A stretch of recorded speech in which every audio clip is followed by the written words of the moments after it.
পুনৰ এটা ভিডিঅ'ত আপোনাক স্বাগতম জনাইছোঁ। আজি যিখন গাড়ী লৈ আনিছোঁ চাব পাৰে য়োদ্ধা 2.0। গাড়ীখনৰ যিটো মেইন কাহিনী হৈছে এইটো হৈছে আপোনাৰ AC পাব, মিউজিক ছিষ্টেমো আছে। পিক আপ গাড়ীত মিউজিক ছিষ্টেম আৰু AC খুবেই পাবলগীয়া নাথাকে, কিন্তু এখন গাড়ীত আছে।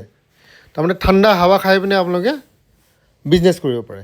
2023 গাড়ী গুৱাহাটীত আছে। কণ্টেক্ট নম্বৰটো লাষ্টত পাব আপোনালোকে। সেই বুলি নহয় যে স্কিপ কৰি চাব, কিন্তু মই আপোনাক সুধিম যে পূৰা ভিডিঅ' চালে গম পালে। আৰু এড্ৰেছটো যোনে ফোন কৰিব তেওঁকে কোৱা যাব, ফোন নকৰিলে এড্ৰেছটো মই কৈ নিদিওঁ। তো চাৰিওফালৰ পৰা এবাৰ ছাইডবোৰ দেখুৱাই আছোঁ, এটা এটাকৈ ছাইডবোৰ দেখুৱাম। লেফ্ট ছাইড চাব পাৰে, ৰাইট ছাইড এইটো ৰাইট ছাইড দেখিবৰ কাৰণে, কিন্তু চাৰিওপিনৰ পৰা দেখুৱাই দিলে আপোনালোকে এটা ধৰিব পাৰিব যে গাড়ীখন কেনেকুৱা হয়। 2000 কিলো উঠাই লৈ যাব পাৰে। নতুনকৈ যদি বিজনেছ আৰম্ভ কৰিব বিচাৰিছে এইখন গাড়ী আপোনালোকে ইউজ কৰিব পাৰে। তো এবাৰ পিছফালৰ ছাইডটো চাওক, বেক ছাইড গাড়ীখন। বাকী গাড়ী যিমানবোৰ গাড়ী আছে সেইবোৰ গাড়ী বিক্ৰীৰ কাৰণে আছে। এতিয়া টায়াৰ চাওক, টায়াৰবোৰ আপোনাৰ যেনেকৈ আমি কিনিছোঁ আপোনাক সেনেকৈ দেখাইছোঁ। 16 ইঞ্চি টায়াৰ, 16 ইঞ্চি টায়াৰ, 4টা টায়াৰ আপোনাক দেখুৱাম এতিয়া এটা এটাকৈ। লগত পাতি মানে লিফ স্প্ৰিং ছাছপেনশ্যন, ফ্ৰণ্টত পেৰাবলিক লিফ স্প্ৰিং ছাছপেনশ্যন, আৰু লাষ্টত হ'ব semi electrical leaf spring suspension. 16 inch tyre লগত এতিয়া বেক ছাইডে এবাৰ চাওঁ। এই टायरটো নতুন। यार हिंदी वीडियो ऑलरेडी আছে जीतूस ऑटो हब बोली। हिंदी वीडियो है वहाँ पे, और एक चैनल है जीतूस ऑटो हब। तो 2 चैनल है, एक है आसामीज, एक है हिंदी। অসমীয়া আৰু হিন্দী দুটাতে ভিডিঅ' বনোৱা, দুটা বেলেগ বেলেগ চেনেলত আছে।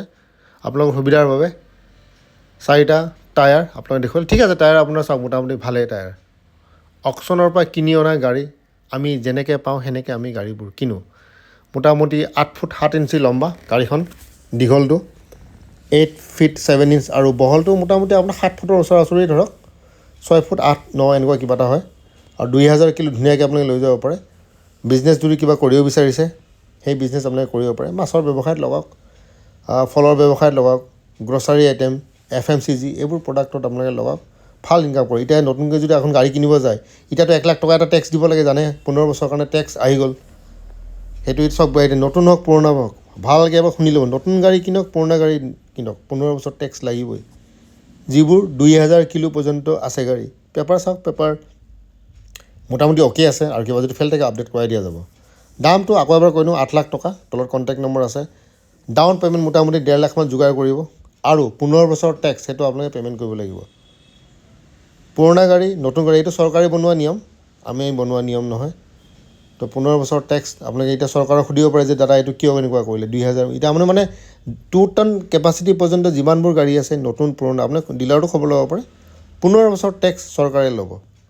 এতিয়া চৰকাৰে কি হিচাপত লৈ আছে আমি গম নাপাওঁ, আপোনালোকে সোধক। কিবা যদি প্ৰতিবাদ কৰিব আছে চৰকাৰৰ ওচৰত কৰিব, আমাকতো কৰিলে আপুনি বহুতে কয় ভাবে ডিলাৰে এইটো কৰে, ডিলাৰে একো নকৰে। বহুতে ভাবে ডিলাৰে ফাইনেন্স কৰে, আৰু ডিলাৰে কাম ফাইনেন্স কৰে নেকি? ফাইনেন্স কোম্পানীৰ কাম ফাইনেন্সে কৰিব।